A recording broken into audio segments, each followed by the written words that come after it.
Look, the fact of the matter is our policy is working. Our policies are working. In fact, in this administration, the different agencies and departments across the federal enterprise are working more cooperatively and more effectively and doing more robust screening and vetting than ever before. More than 50 migrants with potential ties to an ISIS-affiliated smuggling network are at large in America.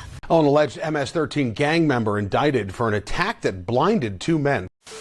That was Biden administration chief propagandist Alejandro Mayorkas once again attempting to explain the amazing job that they're doing at the border. Now, I will admit he is right about one thing. Their policies are working because they are getting the intended outcome that they sought from the beginning, which is to allow as many people to come into the country illegally as possible, and then eventually they will give them amnesty, turning them into voters. They've done many polls on the issue, including this Los Angeles Times survey, which asks immigrants, both legal and illegal, what their political leanings are. In this particular survey, it was 2-1 that they would vote for Democrats. And I would almost guarantee that if the roles were reversed, the establishment of the Republican Party would be pushing for these immigrants to become legal, and the Democrats would be doing the opposite. All you have to do is look at how the establishment Republicans support legal immigration at the numbers we have, which are far too high to begin with.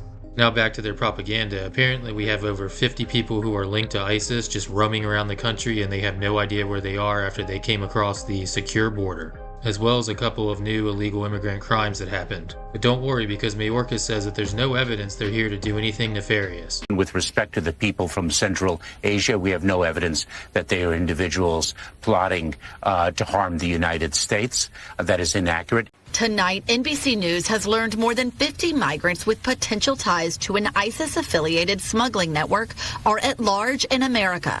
Many illegally crossed the border and were released into the U.S. by Border Patrol because there was no information suggesting terror ties at the time. Now their whereabouts are unknown as immigration agents look to arrest them, U.S. officials tell us, saying they're among a group of over 400 migrants DHS identified in the U.S. from Tajikistan, Uzbekistan, Moldova, Kyrgyzstan, Georgia, and Russia as subjects of concern because they were brought to the U.S. by an ISIS-affiliated smuggling network. The man charged with sexual battery involving 3 girls and a woman at Water Country, USA, was in a York County court this morning. Zia-Ullah Fariki faces several charges.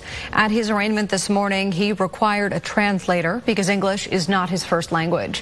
When asked if he needed a court-appointed attorney, he answered through the translator, telling the judge, quote, "I am an immigrant and don't have any money." His next court date is July 17th. An alleged MS-13 gang member indicted for an attack that blinded 2 men. Prosecutors tell us Gencel Soler Avila stabbed the men in the eyes and face following a fight at a Huntington Station bar. This happened last December. Now, one of the alleged victims had to get a prosthetic skull and more than 50 staples in his head.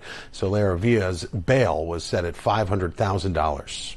If this executive order has worked as well as you're saying it's worked this morning, why not just do it a year and a half ago and save the Democrats all the kind of pushback they've had on the border?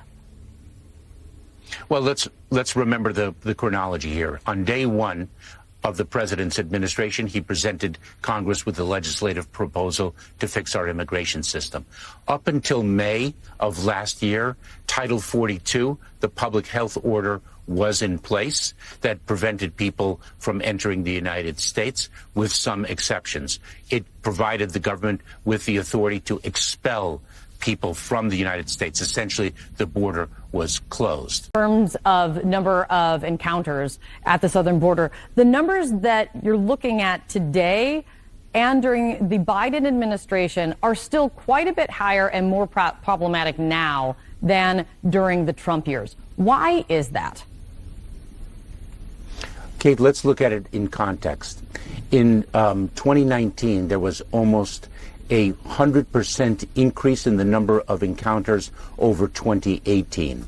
That was the trend not only at the southern border of the United States, but also throughout the region and the world.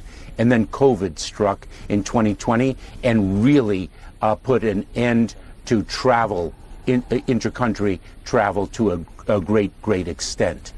We now have around the world the greatest level of displaced people since World War II, if not before then. And so what we are encountering at the southern border is not unique to the United States. It's something that a number of countries around the region and the world are confronting. Why do voters feel like Donald Trump can handle it better in poll after poll?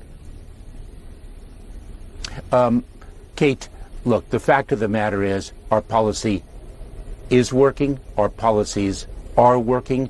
We need our system fixed. The numbers that we inherited in 2021 were on the cusp of the COVID-19 pandemic and do not speak to the trends in immigration preceding the pandemic. What we have done, what this administration has done, is we have brought the economy moving forward. We have conquered the COVID-19 pandemic more rapidly and more effectively than any other country. And so with a booming economy and with a healthy American public, we have regained our stature as the place of destination where everyone wants the opportunities that only America offers. Fundamentally, we're operating within a broken immigration system. We need Congress to fix it. Everyone agrees with that. It hasn't been fixed since 1996. Now we move to some propaganda from Elizabeth Warren, aka Pocahontas. Her father, my papa, had high cheekbones like all of the Indians did. She was asked about the secure border, and she said that it had nothing to do with what Joe Biden did, even though he rescinded all of those executive orders that Trump had put into place. Then she actually got some pushback about it, and she just blamed Congress. And lastly, this is probably my favorite propaganda moment of her interview. She claimed that they don't have enough resources at the border, despite the fact that the DHS budget is over $100 billion in 2024. Just give me $100 million and some rednecks and we'll get it figured out.